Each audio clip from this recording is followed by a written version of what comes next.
এই প্রথম কিনেমেটিক ছবি এডিটিং, তাও আবার হাতের মোবাইলটা দিয়ে। লক্ষ লক্ষ টাকা খরচ করে গ্রাফিক্স ডিজাইনার হতে হবে না। কিনেমেটিক ছবি এডিটিং করার জন্য মোবাইল দিয়েই পারবেন। যখন কিনেমেটিক স্টাইলের ছবি পোস্ট করবেন, আপনার ফেসবুক, ইনস্টাগ্রামে অন্যরা দেখলে হা করে তাকিয়ে থাকবে আপনার ছবিটা দেখে। স্টাইল দেখে শান্তি, কারণ কিনেমেটিক স্টাইলে কিন্তু একটা সাধনার বিষয়। সবাই এডিটিং করতে পারে না। সহজেই দেখাবো, এখন থেকে আপনিও কিনেমেটিক স্টাইলের ছবি এডিটিং করতে পারবেন হাতের মোবাইল দিয়ে। কিনেমেটিক স্টাইলে ছবি এডিটিং করার জন্য গুগল ক্রোমে চলে আসবেন। গুগল ক্রোমে আসার পর আমাদের লিখতে হবে সার্চ বক্সে লিখতে হবে টেকলেইন লিখে সার্চ করে দেব। এখানে তাদের অফিসিয়াল ওয়েবসাইটেতে ওপেন করব। আবারও সার্চ বক্সে লিখতে হবে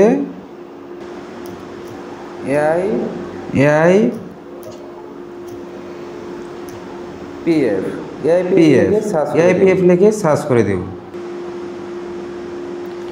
যে অ্যানিমেশনটা দেখতে পাচ্ছি সেই অ্যানিমেশনে একটা ক্লিক করে দেব। ক্লিক করে দেওয়ার পর সরাসরি নিচে চলে আসবেন।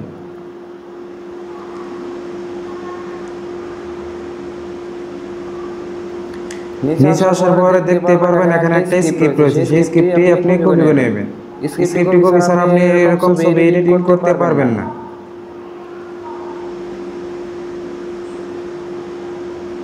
তো দেখতে পাচ্ছেন স্ক্রিপ্টটি এসে হয়েছে। সো আমরা স্ক্রিপ্টটি এখন কপি করে নেব। আমি আপনাদের আবার বলে দিয়েছি, স্ক্রিপ্টটি ছাড়া আপনি ছবি এরকম এডিট করতে পারবেন না। সো স্ক্রিপ্টটি আপনাদের কপি করতেই হবে। সেই স্ক্রিপ্ট আমরা কপি করে নিলাম। কপি করে নেওয়ার পর নিউ এডিটিং ফর এডিটিং এতে ক্লিক করে দেব।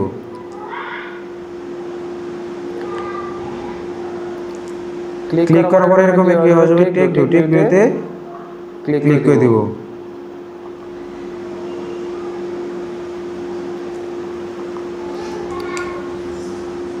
ক্লিক করার পর নিচে চলে আসবেন গেট স্টার্টে ক্লিক করব।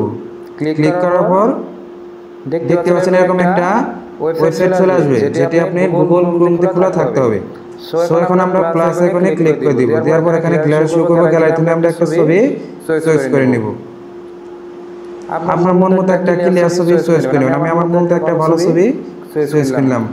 আবার বলছি যে স্ক্রিপ্টটি আপনি কপি করেছেন, সেই স্ক্রিপ্টটি এখানে জাস্ট পেস্ট করে দিবেন। পেস্ট করে এখানে যে আইকনটা দেখবেন শেয়ার করে দিবেন। কিছুক্ষণের মধ্যে দেখতে পারবেন যে আমাদের ছবিটি তারা খুব অসাধারণভাবে, চমৎকারভাবে এডিট করে দেবে।